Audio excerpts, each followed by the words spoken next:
Welcome back to my channel. Today we're going to talk about a very important topic, and it's a topic that sometimes CSMs are not fully aware of, but it's measuring adoption and usage metrics for SaaS products, and how and why is it important. So let's start with why is it important. It's important because it helps you see the user adoption. It helps you see how the customers are using a product. It helps you see the growth of user adoption. It can also help you see if there is a drop or the usage is coming down, which is generally a precursor to churn.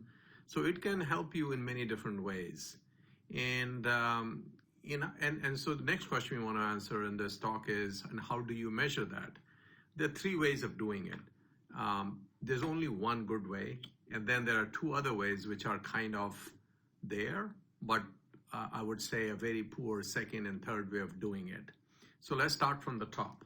The number one way of doing this is by actually having your source code of the product be instrumented to create a log of usage.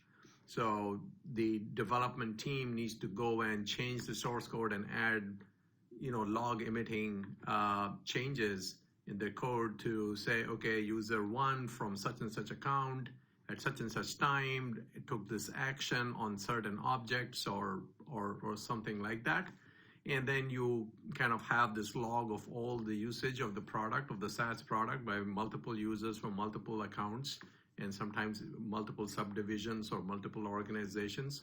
So you get all of this data, and then you need a product to ingest all this data and spit out graphs and charts and help you analyze it. But we will come to that in a minute.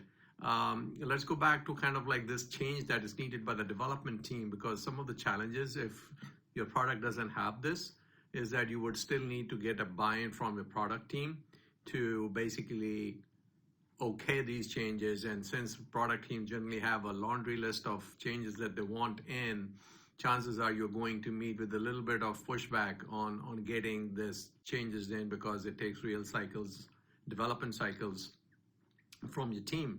So anyway, so this is where you get the best data that you can use, because it gives you very specific data for your account and not a generic kind of data that is across your user base, which is maybe good for the product team, but may not be very good for the CSMs. So that is a kind of like the generation of this data. And now let me get back to the piece of, how do you use this data? Your development team might want to use Mixpanel or Talent or some of those other kind of tools that help you basically slice, dice this data and spit out beautiful looking charts and pie charts and graphs and what have you. That's one way, it can be ingested and utilized. And the better way, though, is to use some other CSM kind of product like a Gainsight or a Totango or some of the other products out there, which can take this data, ingest it, and then combine this data with a whole bunch of other things that you would already have in your system, like revenue or renewals that are coming up, or customer temperature or what have you. There are many different parameters, metadata for a customer that you might already be managing in these tools. And so you can take the usage metrics and combine it with everything else and get a much deeper view of the data, right? You can get a lot more actionable insights by combining just the usage of that you get with the rest of the metadata, the rest of the information that is in your system. So my vote is always to go with the standard product out there in the market. It doesn't really matter so much as to which product you go with or which product you're using, as all products are good. But again, these are kind of like the two choices that you probably have to work with your product team and the development team. And I said earlier, there are three ways, right? So this is the top way, right? So the poor second, and I repeat, underline the word poor. The poor second way of doing this is to, if you don't have this data available to you, is to look at the usage, is to look at the tickets. Like how many tickets do you have for a certain feature? The more the tickets in a certain feature for a certain feature, it means that feature is probably getting used more, or the feature is just badly built, which could be the case. But anyway, so you have lots of tickets on a feature. That means the ticket is probably getting used more. If you have a lot of feature enhancement requests, that is definitely a sign that people have used that feature. It's working for them. They want it to be enhanced because it can do other things for them. So you definitely want to, treat that as a sure sign of that feature is getting used a lot. And the third way, again, underline the word poor, third choice here, would actually be to go and try and ask the customers, hey, Mr. Customer or Miss Customer, which features do you use?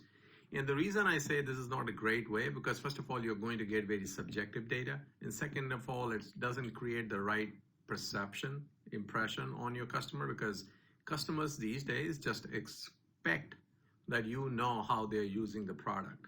They almost expect you to know before a problem happens, because those are the features, and something broke and you can, proactively reach out to them and say, hey, we did this minor bug fix, but it might have impacted such a certain feature, or the certain feature has changed in a certain way that they need to know about that might impact their workflow internally. So anyway, so those are kind of like the three ways that you can kind of try and get how the functions or how the features in your product is being used. And so now kind of moving on to the next part of this conversation, which is like, what are some of these metrics that you can use? Some of them, the most common ones are daily users on your platform, monthly active users on your platform, and then you can kind of do ratios between one versus the other and things of that nature. And every organization can come up with their own set of metrics, which are kind of driven by, how many unique users do you have? How many license seats do you have? How many of the license seats are active? And then combine that with how many of the active users log in on a daily basis, monthly basis, quarterly basis, or something like that. And you want to especially track those things very closely during the onboarding cycle, but even afterwards, you want to see, the daily active users, unique users going up. You want to see them be doing more actions on your platform, and that generally means that they are happy, it's fulfilling, they're getting their needs, and they're extracting value from your platform, which is basically why they are, your customer to begin with. So those are kind of the metrics that you want to look for and use in your day-to-day kind of CSM activities as you work with the customer. And the last thing I want to kind of quickly cover is that the changes in the usage metrics, sometimes good, sometimes positive, you should try and be on top of.